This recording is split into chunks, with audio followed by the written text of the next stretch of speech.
vocês estão? Espero que todo mundo esteja bem e hoje nos encontramos aqui para mais uma aula de ciências. Na aula de hoje a gente vai trabalhar o objeto de conhecimento, o capítulo Interação do organismo com o ambiente.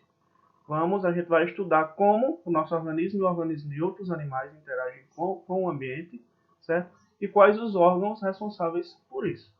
A gente vai desenvolver a unidade temática Vida e Evolução e a habilidade 07. Vamos para a aula. Pessoal, lá no segundo ou terceiro ano, quando vocês eram crianças pequenas ainda, vocês estudaram sobre os órgãos do sentido, lembram? Quais são os órgãos do sentido? Audição, visão, olfato, paladar e tato.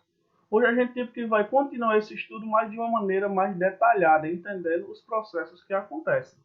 Então é importante a gente saber o sistema sensorial, que é esse sistema que envolve esses órgãos dos sentidos. Então é um conjunto de órgãos dotados de células especializadas que são capazes de captar estímulos internos e externos. Todo animal tem a capacidade de perceber esses estímulos e nosso cérebro, nosso sistema nervoso central, ele interpreta, certo, esses estímulos. Eles são captados através de células, essas células sensoriais, ou através de simples terminações nervosas dos neurônios, que a gente estudou, lembram? Nas aulas passadas? Essas células ou terminações nervosas podem ser encontradas espalhadas pelo corpo, nos órgãos dos sentidos. Eu falei, olfato, paladar, tato, visão e audição, formando o sistema sensorial, ok? Então, embora, pessoal, cada órgão do sentido apresente um tipo de célula sensorial diferente, por exemplo, o órgão do sentido responsável pela visão é o quê? Os nossos olhos. Mas nem tanto, nem só os nossos olhos, podemos dizer assim. Porque nosso cérebro, lembra? Nosso sistema nervoso central que interpreta essa informação. Então, o órgão do sentido é responsável pelo tato, é nossa pele, nossas mãos, ok? Então, tudo há uma ligação. Ao serem estimuladas, ocorre uma alteração na permeabilidade da membrana plasmática da célula sensorial. Então, em cada órgão do sentido existem células que são responsáveis por gerar esses impulsos nervosos, certo? Que chegam até o sistema nervoso central, onde são interpretados. Esses impulsos nervosos gerados pelas células sensoriais, através de uma luz que atinge os olhos, ou de um odor, por exemplo, um cheiro que chega às narinas, são muito semelhantes. Somente quando chegam às áreas do cérebro responsáveis, nesse caso pela visão e pelo olfato, é que os impulsos são interpretados como sensações visuais ou olfativas, ok? Então, dessa forma, a gente percebe que quem vê, por exemplo, quem cheira, não é nossos olhos e nosso nariz, e sim o nosso cérebro, porque ele que interpreta, as informações chegam lá semelhantes, parecidas, e ele que interpreta isso aí e diferencia cada um. Galerinha, vocês sabem dizer como acontece o processo para a gente enxergar? Então, como enxergamos? Nossos olhos são capazes, pessoal, de captar luz e captar cores, de acordo com as células que tem nele. Então, o processo começa com a luz chegando aos nossos olhos e trazendo informações do que existe ao seu redor. Os olhos transformam a energia luminosa em estímulos elétricos, levando para o nosso cérebro, certo? Que é quem comanda e quem interpreta.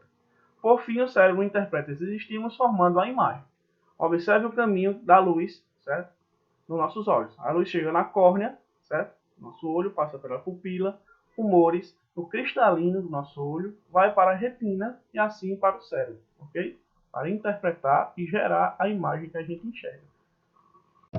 Então, não só nós seres humanos, precisamos de enxergar, certo? Para sobreviver. Os animais também precisam, para caçar, para defesa contra os predadores, certo? Para orientação no espaço e para reprodução. Então, a visão dos 5 sentidos, os quais, através de órgãos sensoriais, permitem aos organismos vivos perceberem o ambiente em que estão. Através dos olhos e da luz, os seres vivos são capazes de formar imagens, como a gente viu. Então, no nosso olho, pessoal, tem a camada externa, camada interna e a camada intermediária. Na camada externa localiza-se a córnea e a esclera. Na camada interna, mais profunda, a retina. E na camada intermediária, a íris, coroide e o corpo ciliar, ok? Pessoal, nós seres humanos, a gente pode adquirir problemas na visão, conhecido a gente chama problemas de vista, né? devido à falta de cuidado na visão ou à pura genética, hereditariedade, certo? Ou quando a idade chega também, nossa visão fica um pouco, não muito eficiente. Então, quais os sintomas que podem indicar um problema de visão, pessoal? Dificuldade de leitura, certo? Observar a distância que está lendo o livro, se está perto demais, para enxergar longe demais e está colocando. Piscamento, ter sol frequente, é uma inflamação nas pálpebras, deixando a região avermelhada e inchada com frequência. Sensibilidade exagerada à luz, dores de cabeça sem explicação que acontecem do nada, ou então durante a leitura ou após assistir TV, e tonteiras durante a leitura também. Então vejamos alguns problemas de vista ou doenças na nossa visão: miopia, hipermetropia, astigmatismo e presbiopia. A miopia, pessoal, é a dificuldade de enxergar de longe, certo? Algumas pessoas que têm algum problema de vista geralmente têm miopia. Hipermetropia é a dificuldade de enxergar de perto, certo? A pessoa vai ler e coloca o livro ou alguma coisa mais afastada para poder enxergar normalmente. Astigmatismo, a imagem fica desfocada, meio embaçada devido a uma alteração na córnea. E a presbiopia é um distúrbio na visão que ocorre aproximadamente aos 45 anos, em que, por perda da elasticidade e do poder de acomodação do cristalino do nosso olho, o indivíduo não percebe mais com nitidez, certo, os objetos próximos. Então, chama-se vista cansada e esses outros nomes que vocês estão vendo: presbiopsia, presbitia e presbitismo, ok? Pessoal, falamos sobre a visão, agora vamos falar um pouco sobre a audição, certo? O órgão de sentido responsável pela audição é nossos ouvidos, nossas orelhas, na verdade. Também nos ajudam a perceber o que está acontecendo à nossa volta.